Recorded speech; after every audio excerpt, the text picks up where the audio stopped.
We are on session 12, and today's both sessions will be about Western philosophy.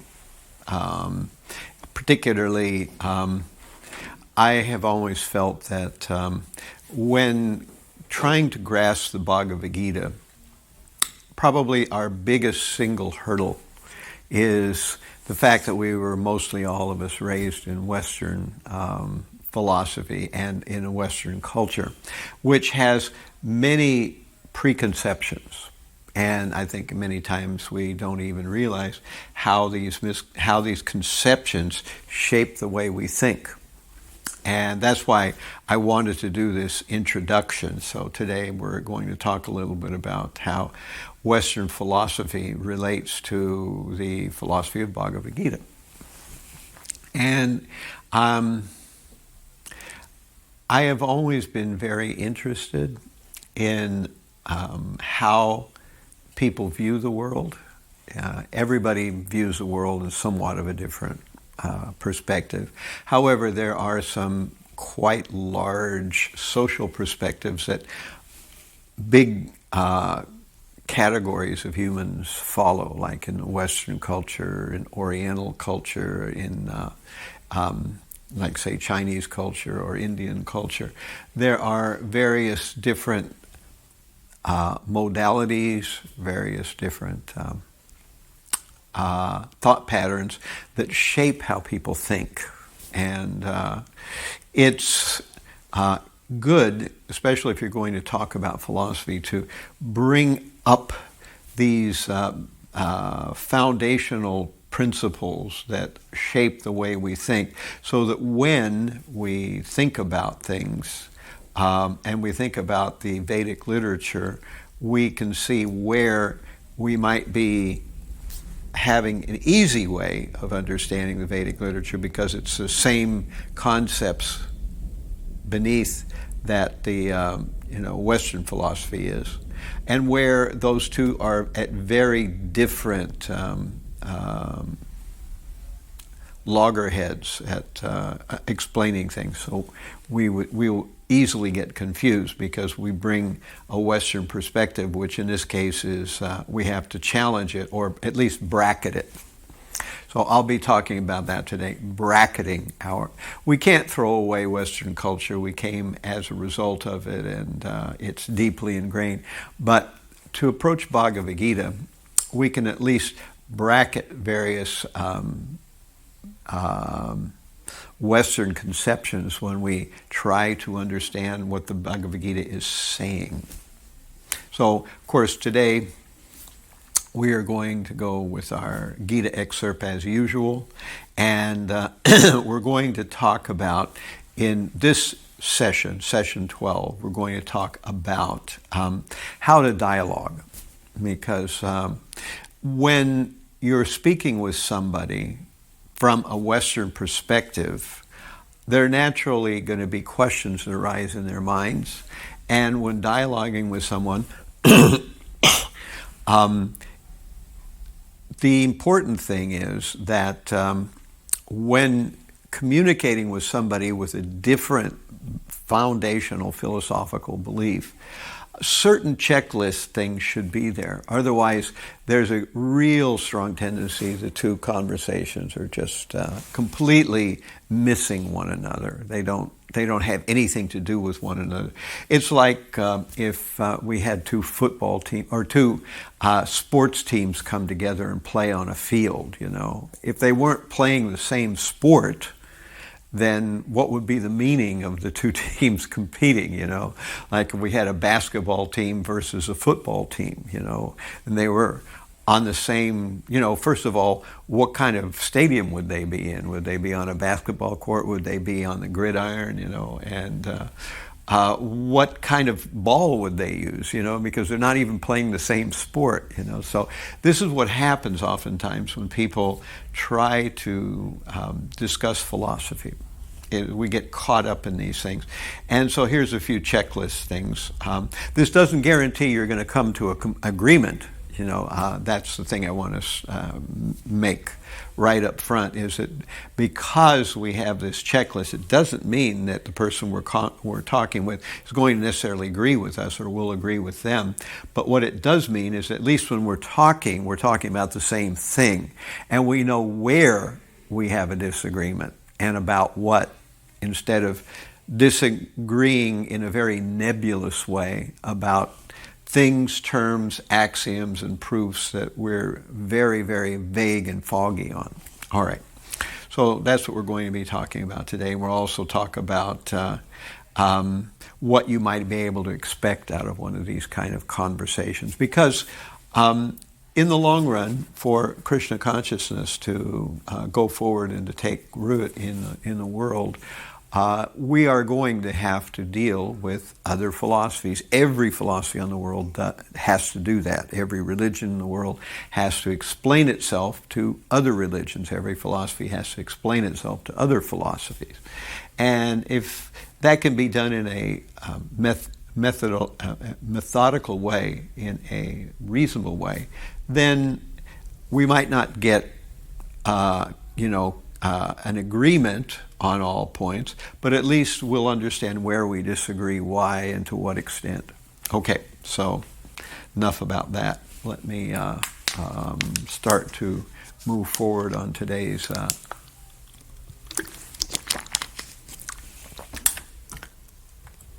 session. So here we are. This is our first verse for today's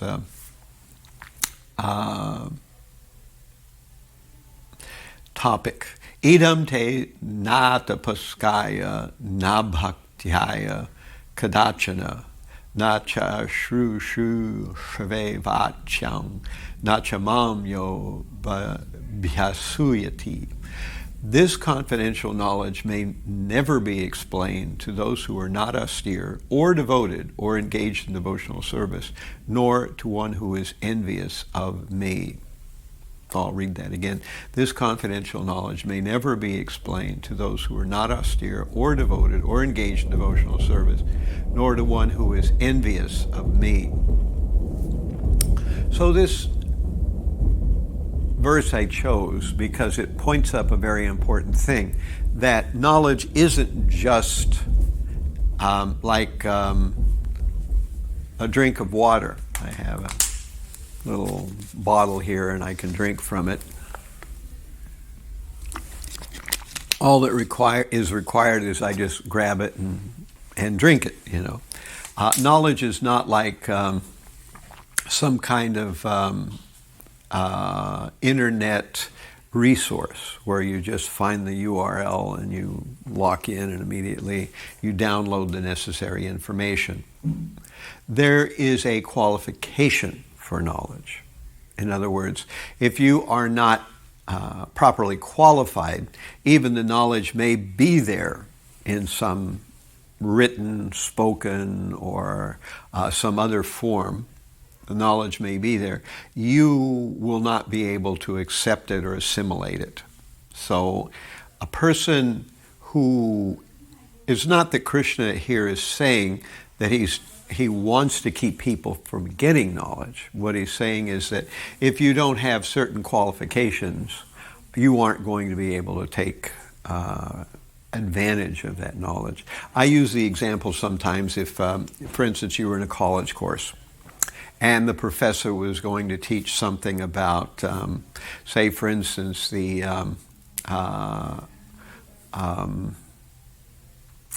equations, Maxwell's equations of electromagnetism. And so you came to the classroom prepared to give your class. And you noticed that as you enter the classroom that the students had a couple of bottles of vodka and they passed them all around and they were pretty gone. Would you even bother to start talking, because you knew that whatever you said would be lost on them?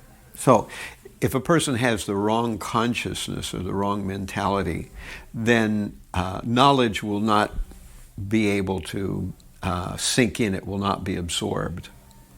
So again, because many people are coming completely cold from not knowing anything about Gita to hearing something about Gita.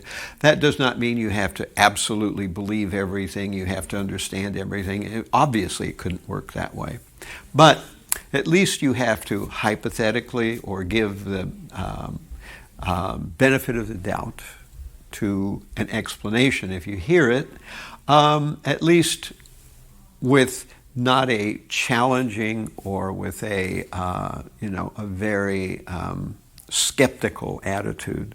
If you hear it in that kind of way, then you might be able to understand what the Vedic knowledge is saying. And then you can decide whether it means something for you, if it's workable in your life. And I make the suggestion that this Bhagavad Gita can utterly revolutionize your life. Utterly revolutionize it. If you understand it and you try to gradually apply it. It has, for many people, we have a whole organization, and that organization is based around Bhagavad Gita and Srimad Bhagavatam and the writings of the Bhakti system. If you try to understand them, your life will turn around. Even if you don't complete or you don't stay with the process, still you will benefit from it. Okay, any questions? I'm going to stop to see if there's... Okay, so confidential knowledge, this knowledge is confidential not because Krishna wants it to be confidential so that, only certain secret people will get it. This is not a mystery cult or a mystery religion. It's confidential because most people don't have the desire or the credentials, as is being mentioned here, to be able to avail themselves of that knowledge. They could, but either they're not interested or they have no proper mental platform. All right, so we'll move on to the next. So now, I mentioned this at the very first session, or the second and third session that we did, about how philosophy is kind of like sports, and we have to have certain things checked off so that there can actually be at least a proper communication. And I suggest that these checklists, I'm going to do a checklist of 5 different things. The first 3 are axioms, and then we're going to do a checklist of proofs, and we'll do a checklist of terms or definitions, and then we'll talk about a checklist of procedure, and finally a checklist of luminaries or people who are important. So right now we're going to start a checklist of axioms. This is why people have trouble with Bhagavad Gita. People have trouble with Bhagavad Gita because these are the axioms of materialism. These are not all the axioms of materialism, but these are the important axioms of materialism which keep Bhagavad Gita from being assimilated by a lot of people. Now, notice that these are axioms. They cannot be proven. And this is the problem, that if we're talking about spiritual life, and if we're talking about a worldview, if we're talking about a philosophy, it has to at some point be built on things that cannot themselves be proven. Because whatever you want to prove, then you'll have to prove it with some kind of argument. And then we could ask, well, how do we know that your basics of your argument are true? And then you have to prove those, and then you have to prove those, and so it would go on forever. So at some point we get down to axioms. And this is one of the most important underpinnings of materialism, this idea of naturalism. So naturalism is contrasted against supernaturalism. So naturalism means people will only believe what is a part of nature, something they can see, taste, touch, hear, smell, etc. So things that are quote-unquote supernatural, the soul, God, the paranormal, all these things, we can't talk about them because they don't exist, or if they do exist, they're not important. So the first hurdle that a person will come across in coming to Bhagavad Gita is this idea that there are no supernatural causes. But there are obviously supernatural causes. And you can take a very physicalist approach, which means that we only believe what physicists study, the atoms, the electrons, the various particles, and the forces that work between them. So if we only believe those things, then there can't be any supernatural causes. Call in if you like. If these supernatural causes are brought in, then that means physics is not complete. And if physics is not complete, then where are we supposed to go with that? So obviously physics is not complete. Even physicists understand that it's not complete. The question is, what parts of it need to be added to make it complete? So there are, according to physical theory, 4 forces, you know.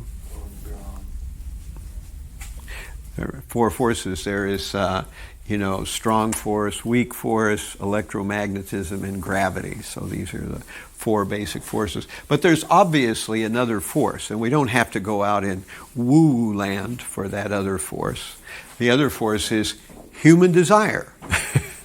I mean, it's as real a force as gravity. It's as real a force as electromagnetism. You know, if we bring a magnet and we put some iron filings, the filings will jump up to the magnet. That's, everybody knows that'll happen. But World War II, here was something that changed the whole shape of the Earth. And was it electromagnetism that caused it? No. Was it strong force or weak force that caused it? No. Was it gravity that caused it? It was human desire that caused World War II. So human desire is a supernatural cause. But everybody believes that humans have desire. Everybody believes that humans act as a result of their desires. And if they act on their desires, that means that something is going on besides, subatomic particles, quarks and leptons and all that. There's something else going on. So that means that it's not a natural force. It's a supernatural force. And supernatural causes are there. Many people have experienced them. And that's why many people won't have much problem with the Bhagavad Gita, because they're already used to the idea that there must be causes that aren't hard scientific material causes. There are other kind of causes that are harder to put into a scientific textbook or to write up with various numbers.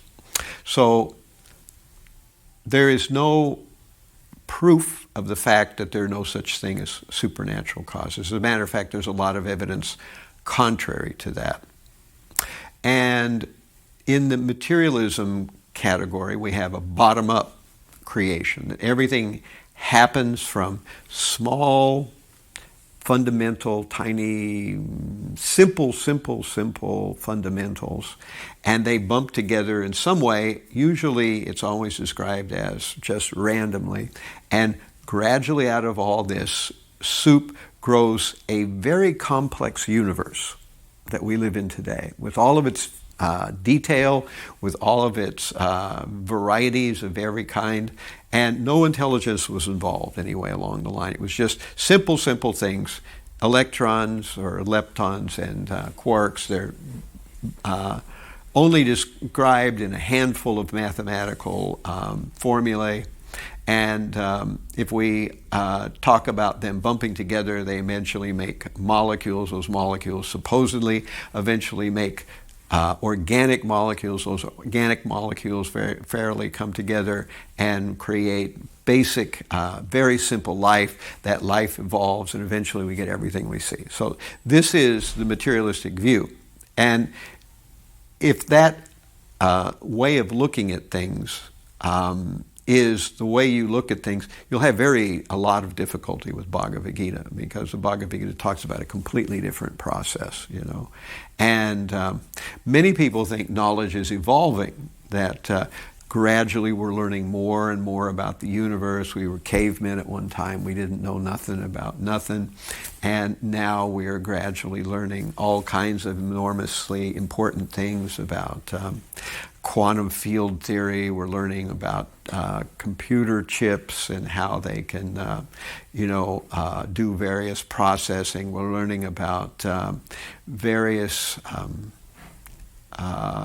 jet engines and everything else. And so now we have all this knowledge. And so the view we have of the world today is much, much more evolved over the view that they had many centuries ago.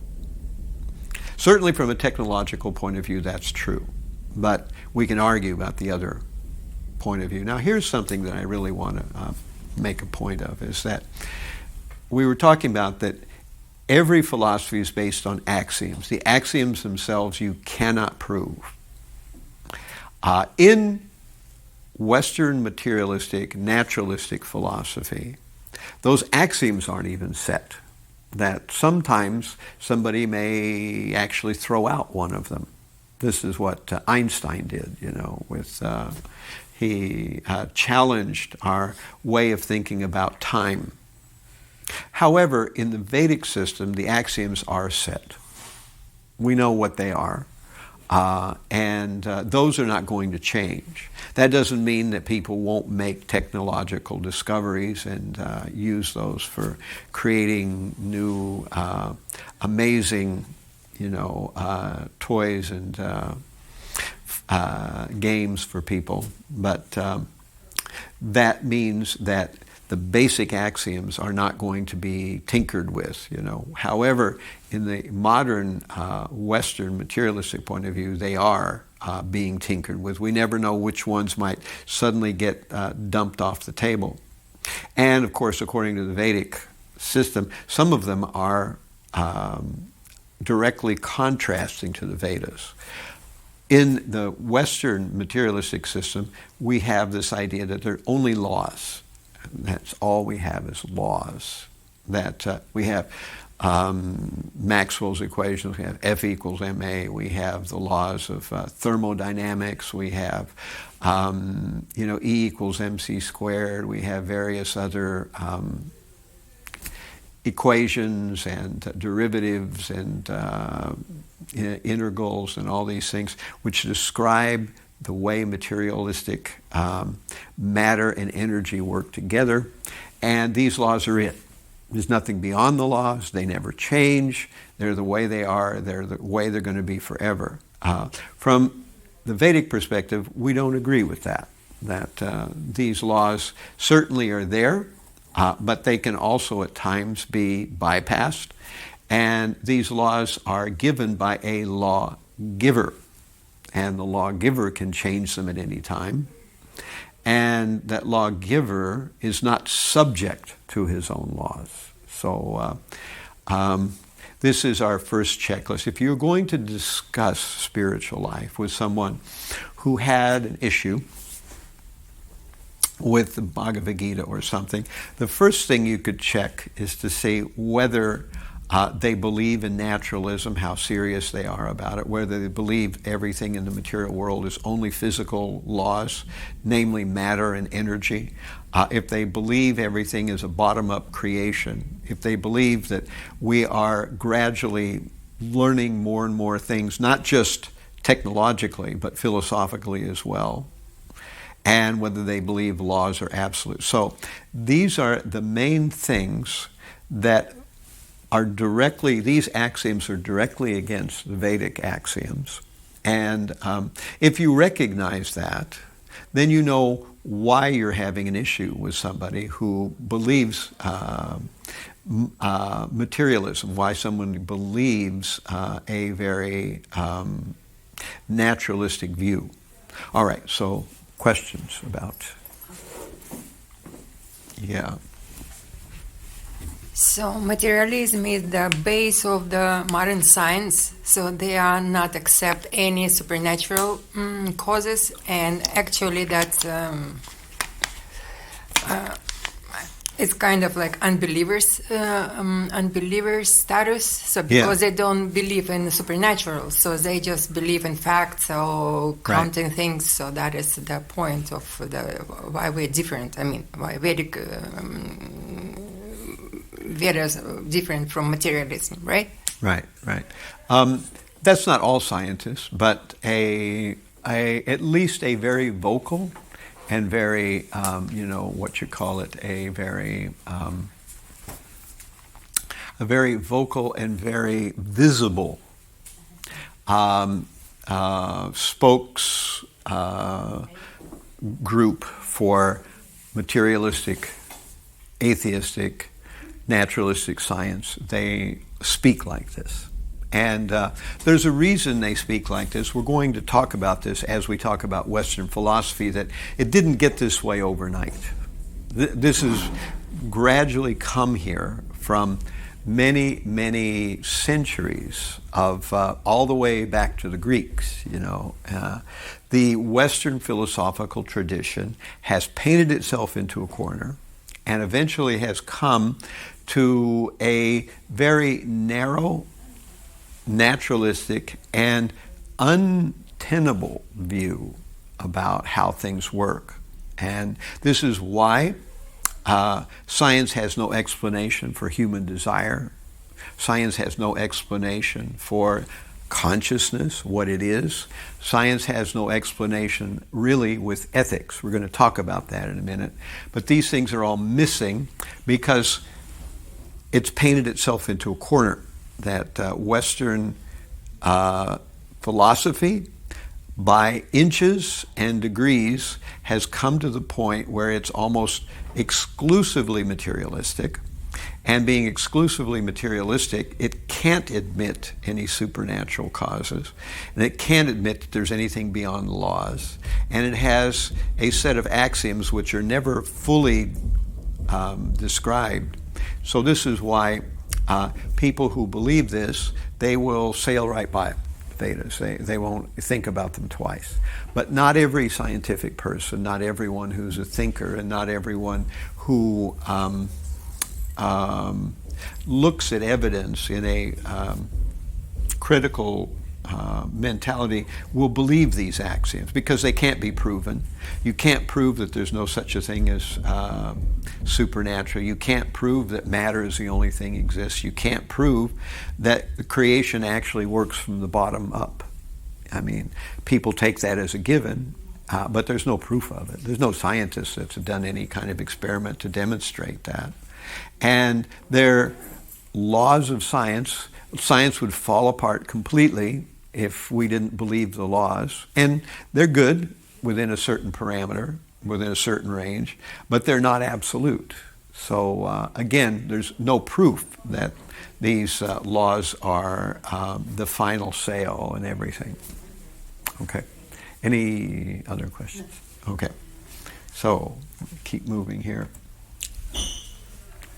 So we talked about this checklist of axioms, because if you're going to talk philosophy with someone who has maybe a different philosophy, you have to see whether they have the same axioms. It's not that you have to have the same axioms they do, they have to have the same axioms you do.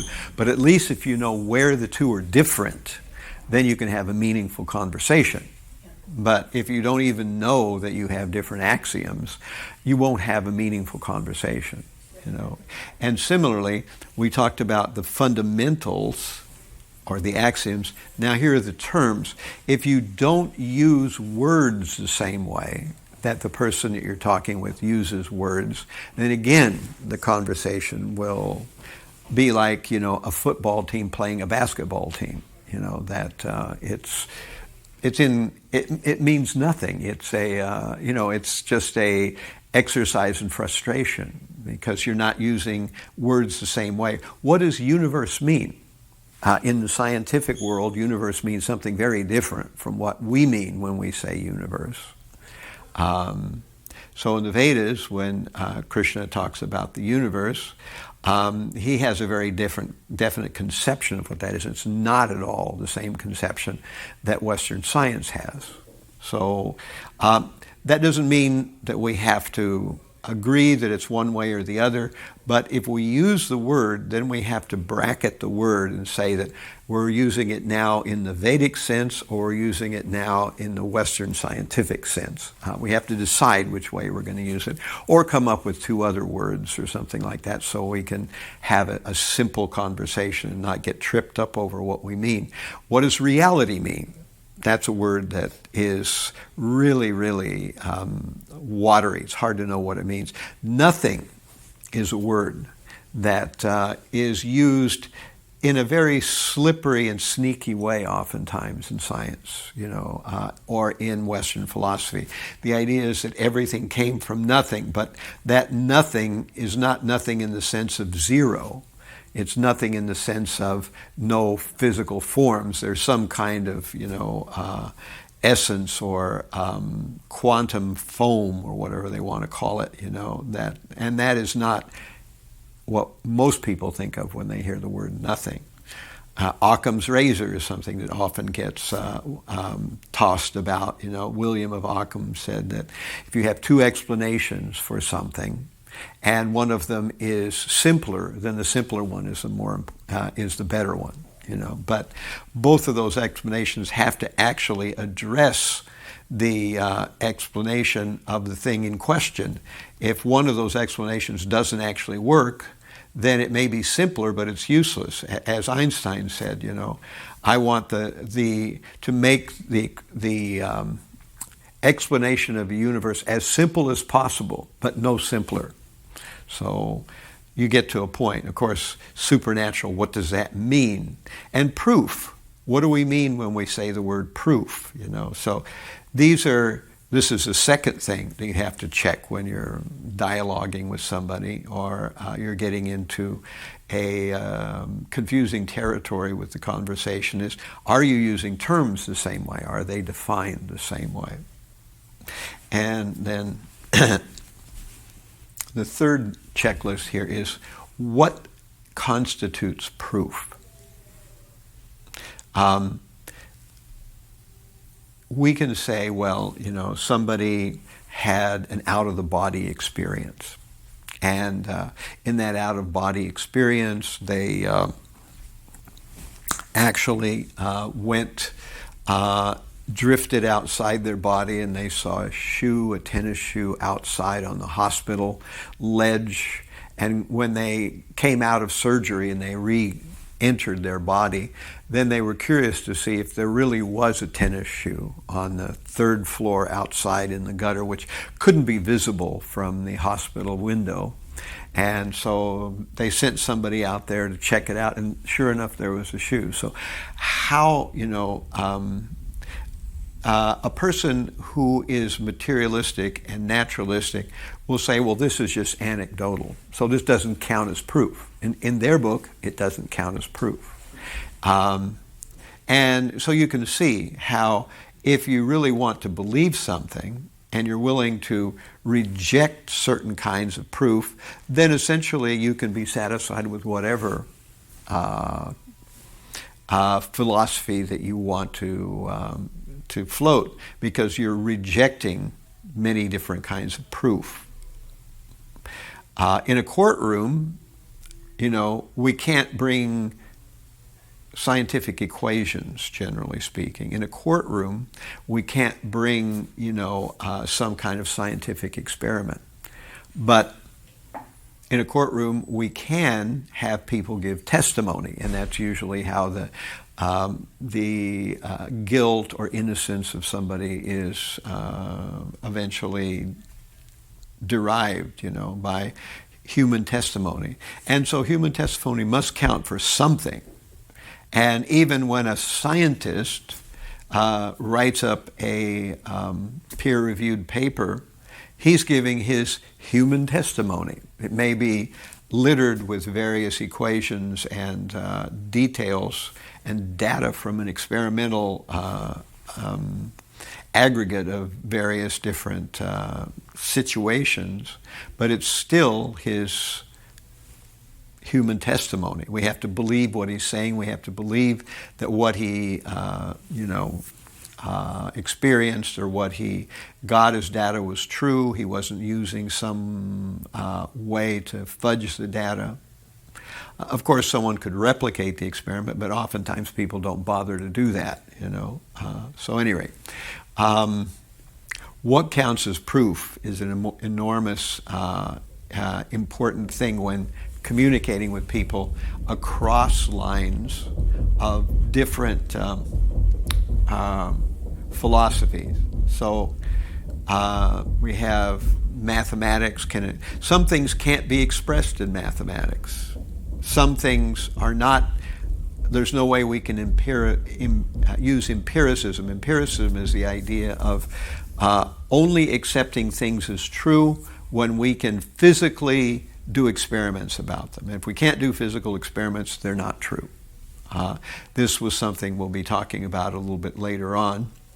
And epistemology is the whole idea of why do we accept something that's true as true? That's the whole nature of the concept of epistemology. If something is true, then why do we accept it as true? And according to the scientific method, it has to be reproducible and controllable. So if something is not reproducible or we can't control it, then it can't be proven scientifically one way or the other. And most of the important things in life and the important things in human interaction fall into this category. If it's not visible, if it's not close to us, we can't make any solid pronouncements about it. We have to somehow come in contact with it. So, questions about that? Okay.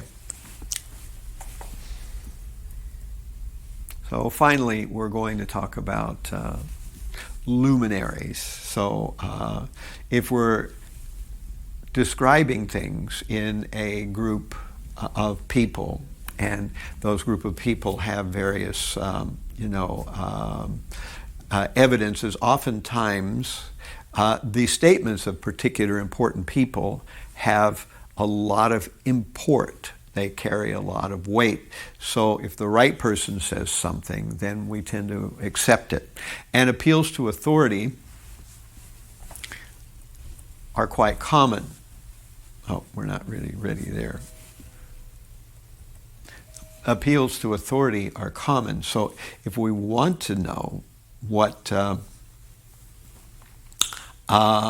the famous person or the renowned person or the expert person says, then some people may accept this authority, some may accept that authority. And this is why we have to check this too. So we've talked about this checklist now that we have, we've talked about axioms to see we have the same axioms. We've talked about the idea of seeing if we're using our terms the same. We've talked about the idea of whether we accept the same kinds of proof. And now we're talking about, do we accept the same experts or the same leading figures in their particular expertise on pronouncing on a particular question or issue. Now, the final thing is here, we're going to talk about how the process goes. If you're talking with somebody, there should be a process. And one person should talk, the other person should talk. There should be a respectful exchange. If one person is just shouting, then that's not really an exchange. And this often happens when people have dialogues about issues that are different in philosophy. So if the exchange starts to degenerate into what I call lung wrestling, where you have to speak louder and louder because the person's trying to talk over you, then this is not a real exchange. Hitler once said that the person who speaks the longest and the loudest is considered the winner of an argument, and so many people resort to that technique. It's a technique used by sophists that you can appear to win an argument just because you're very loud and you refuse to let the other person talk. So this shows that there's no process. So if have two sports teams on the field now, and they're going to play the same sport, then we have rules, So they play it like this and not like that. This is a foul. This is not a foul, et cetera, et cetera. So we have.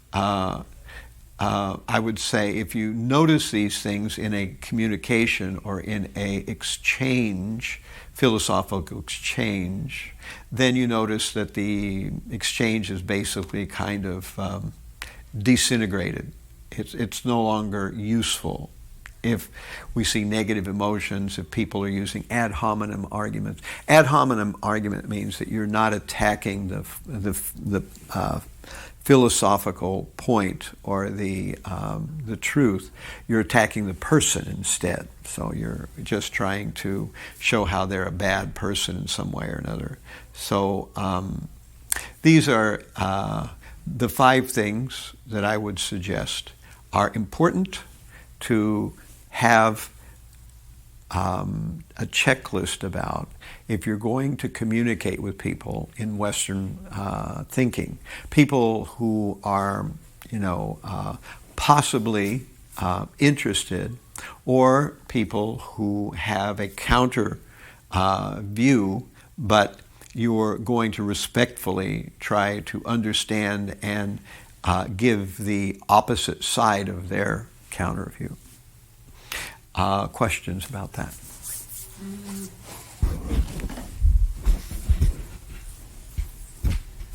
To have, to have this kind of dialogue, you have to be at least qualified. So at least you have to have knowledge of what you stand for. Because for beginners, for me, even speaking with my former friends, I cannot prove anything, but actually I don't have any desire, just because it's not just because I afraid to sink down, but at least I'm not able, because I don't have any cards in my hands, so I cannot read them. But it's not my purpose for now. Well, right. I'm giving this process because there are times where you have not elected to dialogue with somebody, but they have elected to dialogue with you. Or in some cases, we may not have all of this information at our fingertips, and we can't speak very eloquently or in any kind of great detail. But at least we have this overall knowledge that this is how the exchange should take place. And this is why when the exchange slides off into a negative, nasty kind of thing, one of these things has gone wrong. That either the dialogue has broken down because people have become abusive, or we have different definitions for words, or we have different axioms, or we don't believe the same experts, or, on the other side of the coin, we don't have the same idea of what counts as proof. So I'm just bringing this out because this is a practical implementation that you don't have to, in detail, follow all these things. But this is a sort of boilerplate,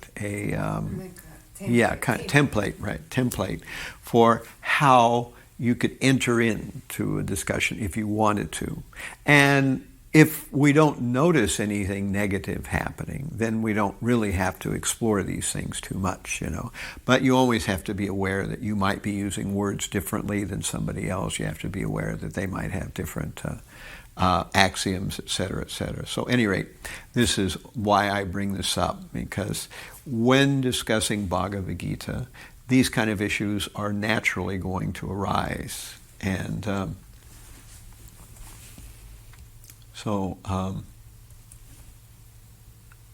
I got these out of order. This one should have been. So we just talked about this, who are authorities and who are luminaries and why they're accepted by some groups and not by others. Okay, so finally, this is our last slide in this section, is what can you expect?